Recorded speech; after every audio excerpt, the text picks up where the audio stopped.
This is Thriving in Business and Life. I'm Christopher Harding. And I'm Will Wilkinson. Welcome back to the show. So, Will, what are we exploring today? Today we're looking at resources. We can't really do anything without resources, but often we're not using resources as well as we could. Well, I was thinking about this morning, anticipating our program, and I thought about people who are resourceful. Mm-hmm. And I always love those things, resourceful. Yeah.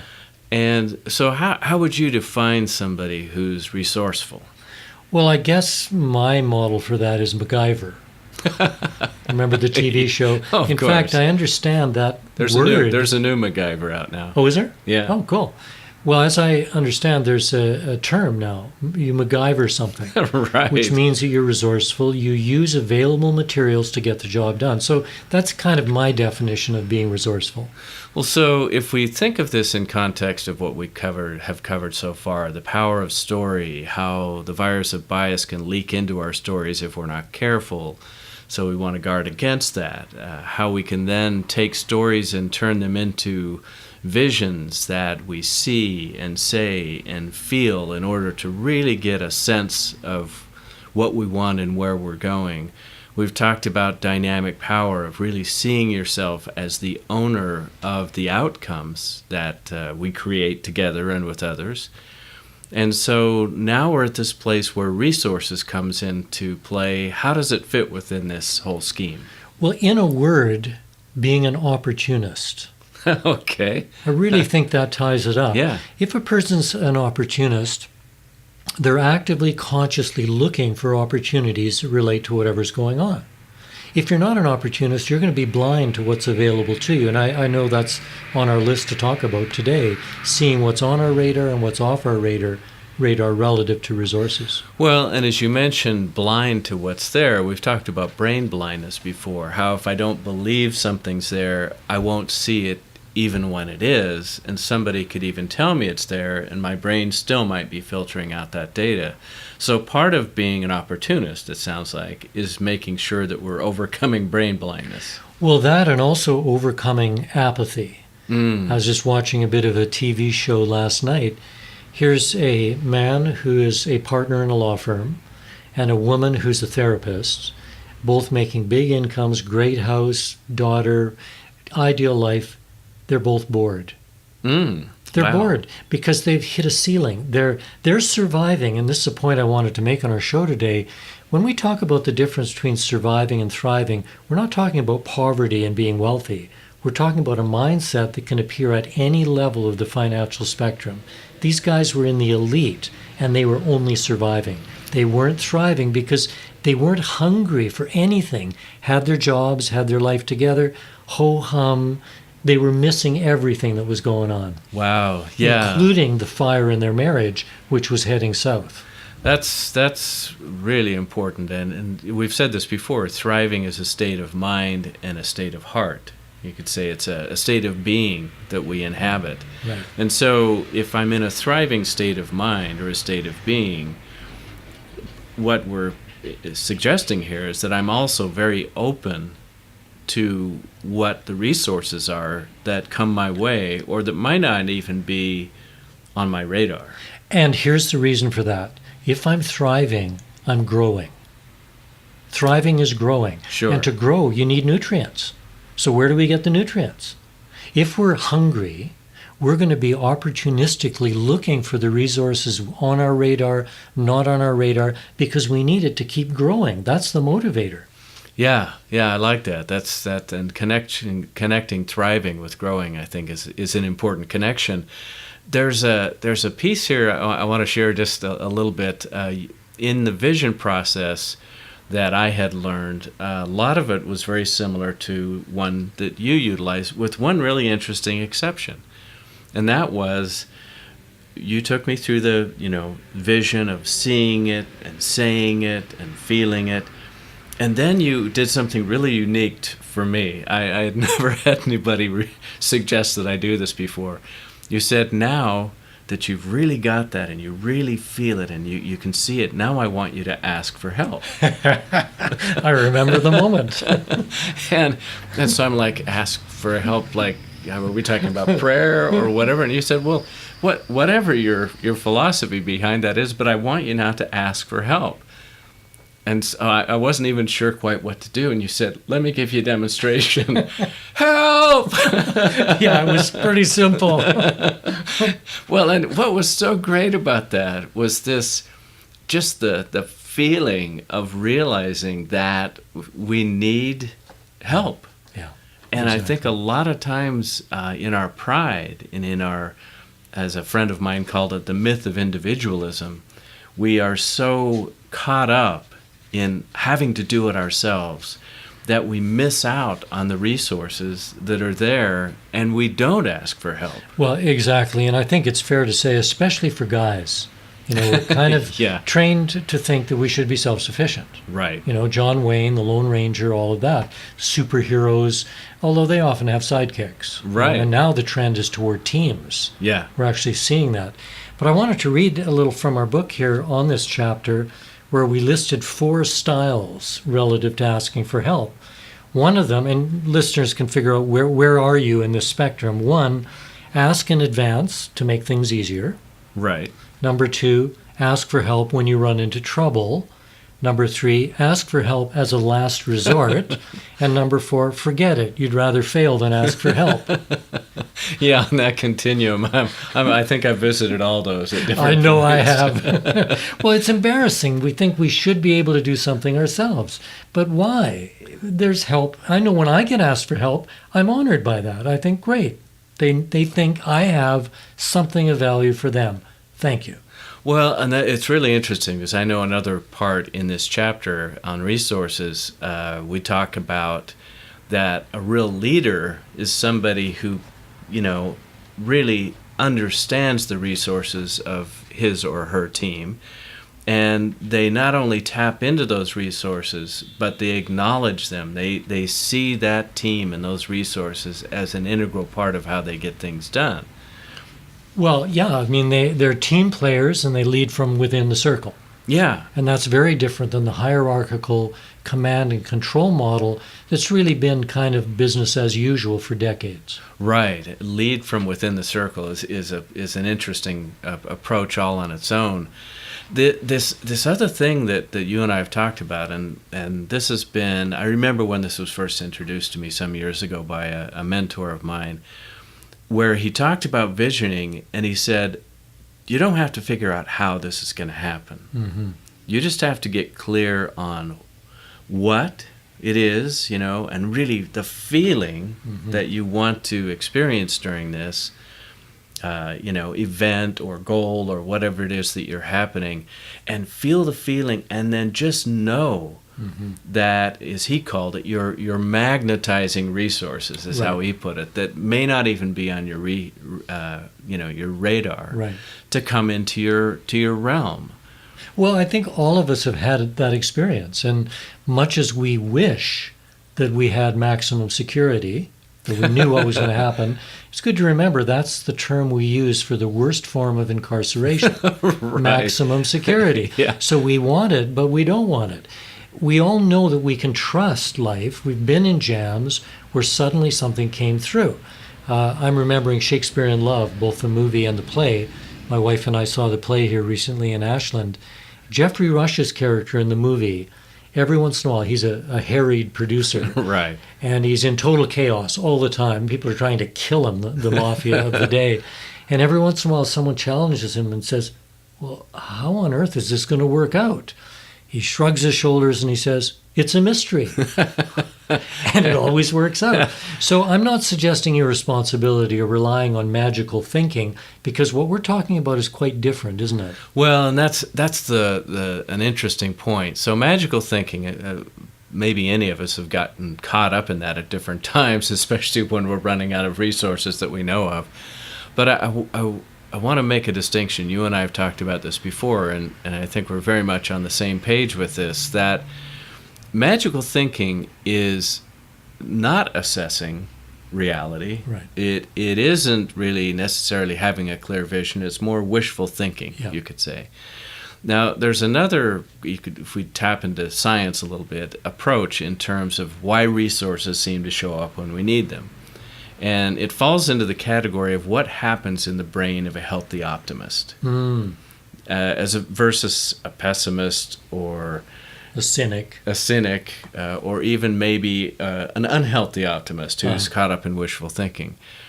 A healthy optimist, if you start thinking about how the brain works, if they have a clear vision of what they want, they know they're looking for something to fit this particular need.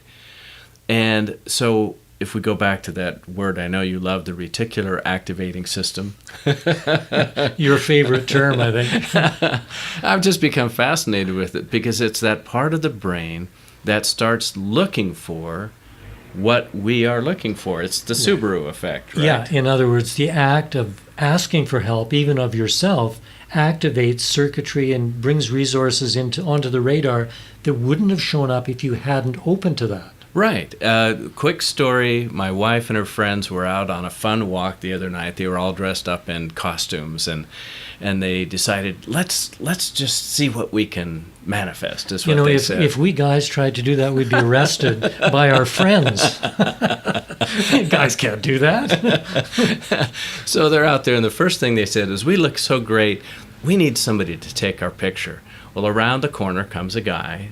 Now, of course, them being resourceful, they said, hey, would you take our picture? And he said, well, I'd be happy to. I'm a professional photographer.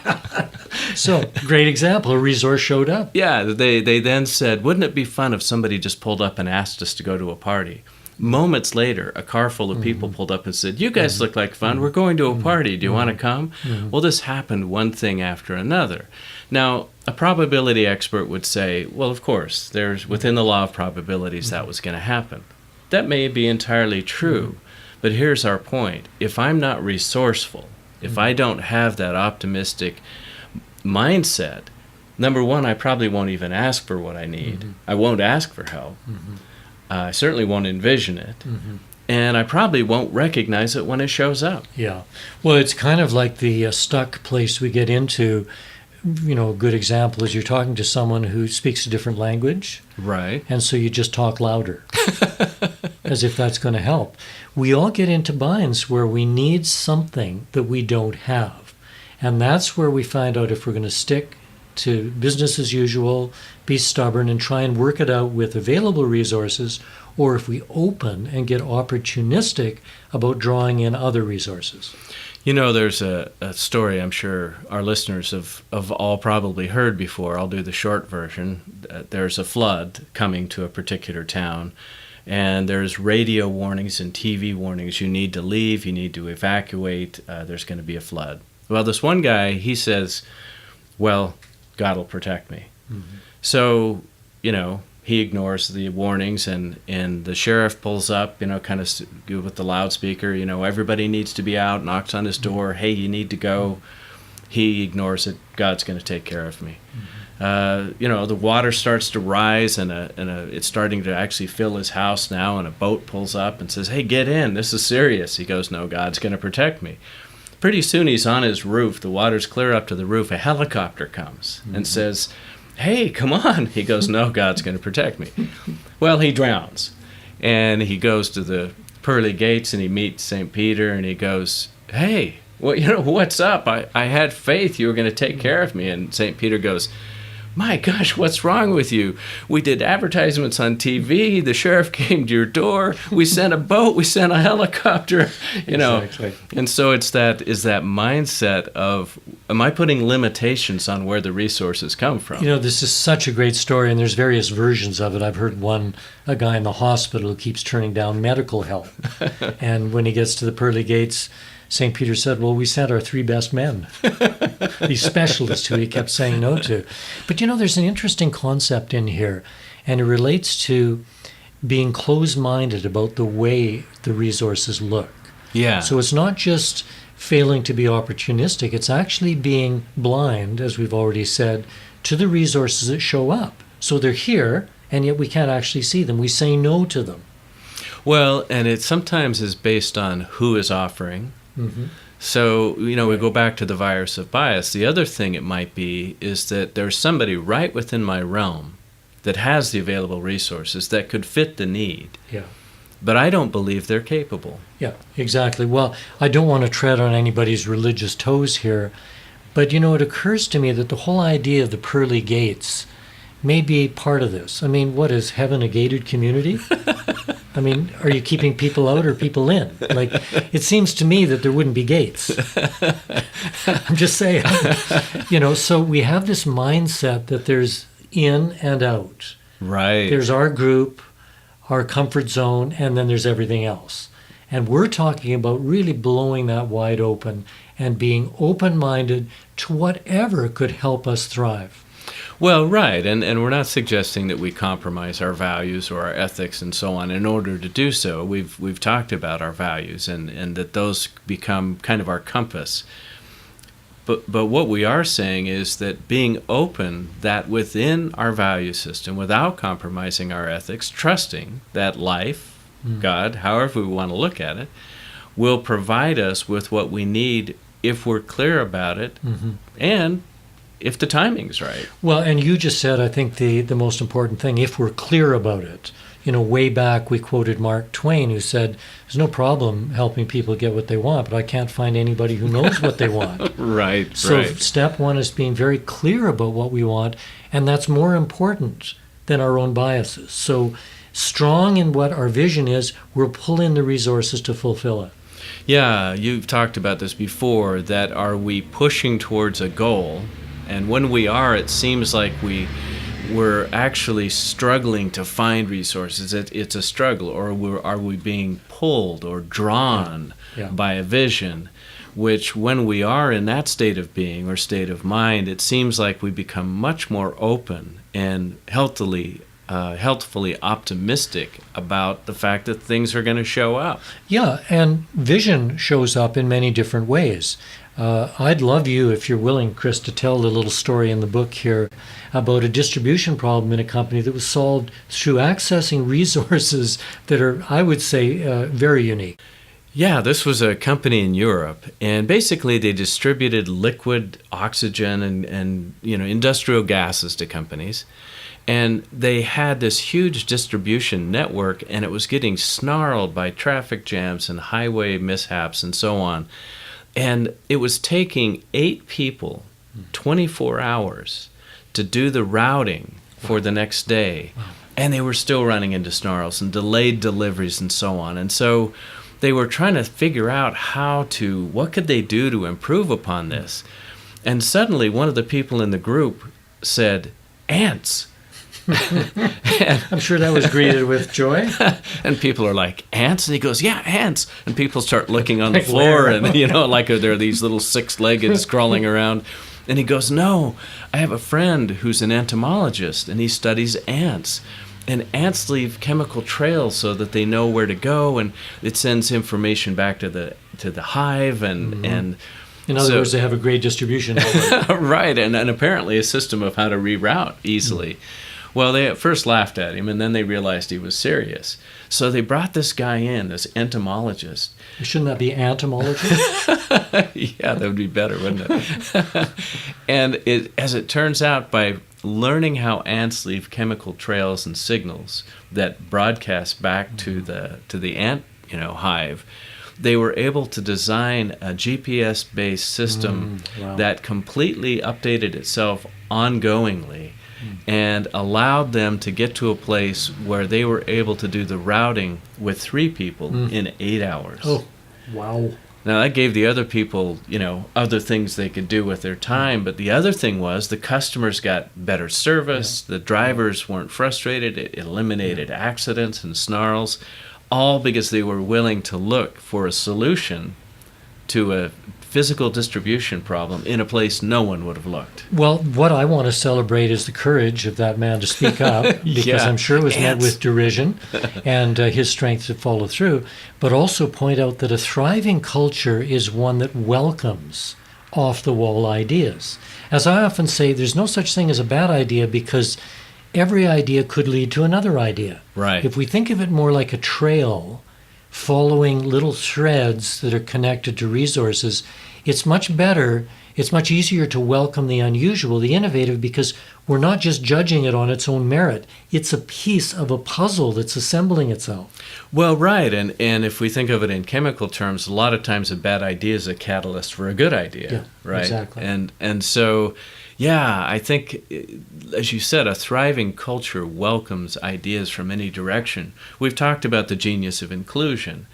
And this very much plays into it here. A thriving culture also welcomes inclusion and reaches out to not just the typical same go-to people for ideas and resources. Well, I just want to celebrate an example of this, and we have it in this chapter of the book.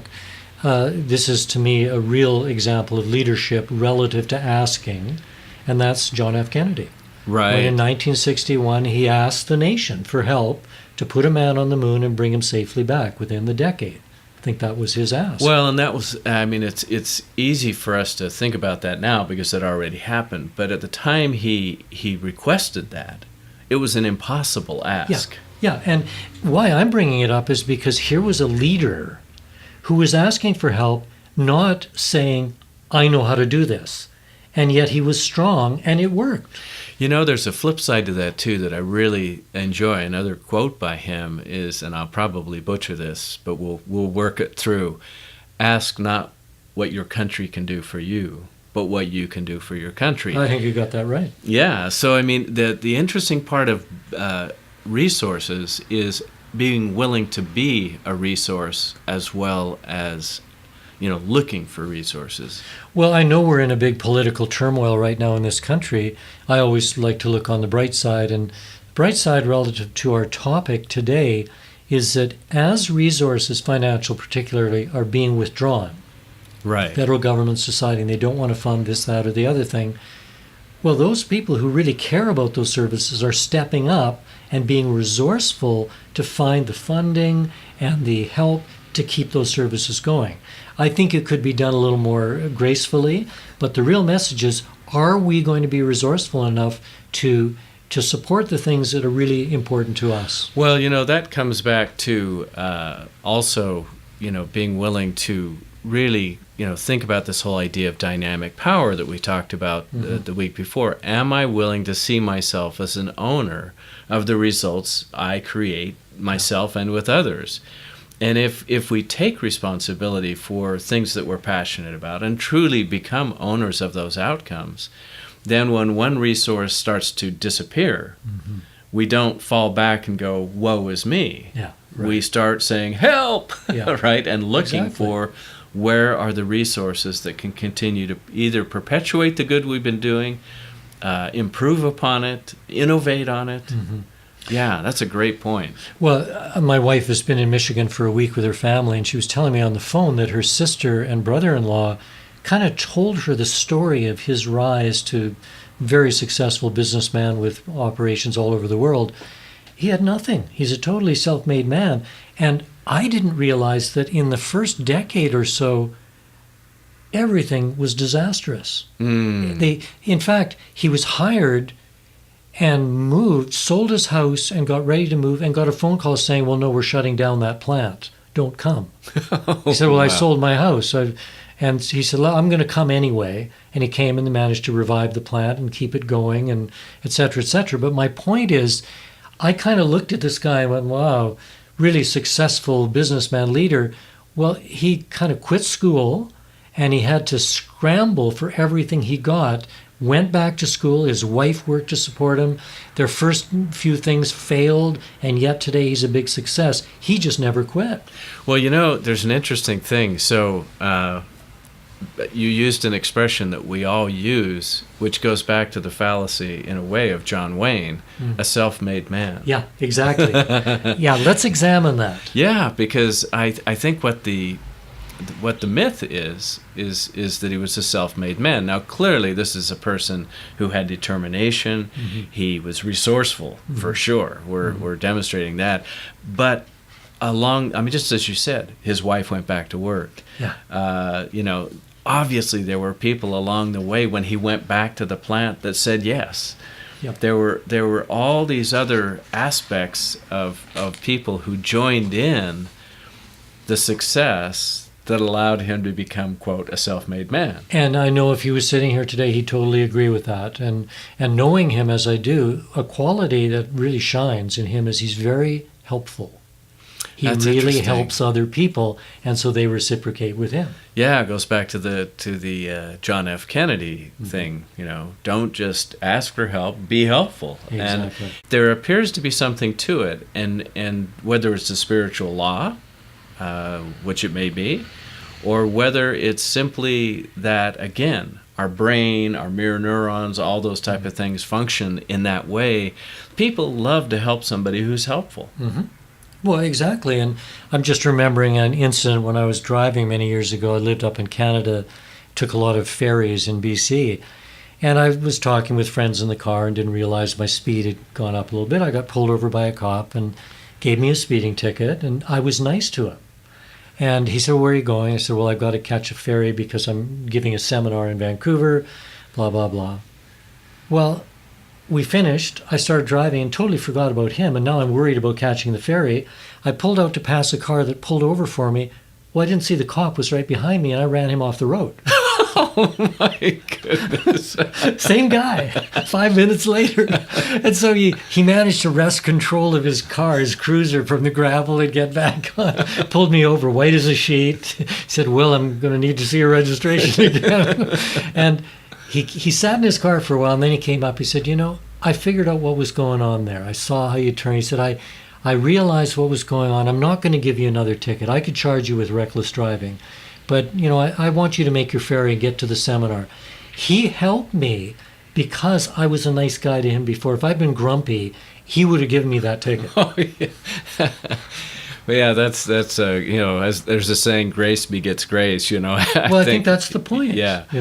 Well, so, one of the things we want to invite our listeners to do in the coming week, first of all, is to be clear on your vision, know what you want, say it, see it, feel it, be aware if biases are getting in the way, but then really be open to resources. Yeah. Start to, program your mind, if you will, so that reticular activating system, I got the term in again, excellent, is able to help us start looking for those things. It's sorting reality to find those things, and then be grateful, celebrate, express gratitude when the resources come. Well, I like to think of it as teamwork all the time. Yeah. I'm very rarely doing something on my own. Usually there's other people involved. So just having that mindset, who is going to help me with this right now, changes everything. Absolutely. And one of the things we love to do at the end of the program is do some of our surviving and thriving tips. So in terms of resources, if I'm surviving, I'm ignoring a wide range of available resources beyond my usual experts. If I'm thriving, I'm accessing all resources, especially the unlikely, to leverage the value of unusual perspectives. And surviving is being exclusive and running a tight hierarchical ship, whereas thriving is being genuinely inclusive and treating family members and employees as valued stakeholders. And surviving is maintaining best friends who support my established habits, while thriving is maintaining best friends who help me grow. Surviving is being a lone ranger, and thriving is using the buddy system to get the support you need. All right, well, we're about out of time here, but if you have comments or want to share stories of how you've used resources, you can write us at thrivinginbusinessandlife@gmail.com. I'm Christopher Harding. And I'm Will Wilkinson. As always, it's a pleasure. The question today, why just survive when you could be thriving? Oh, I like that. All right, until next week. See you then.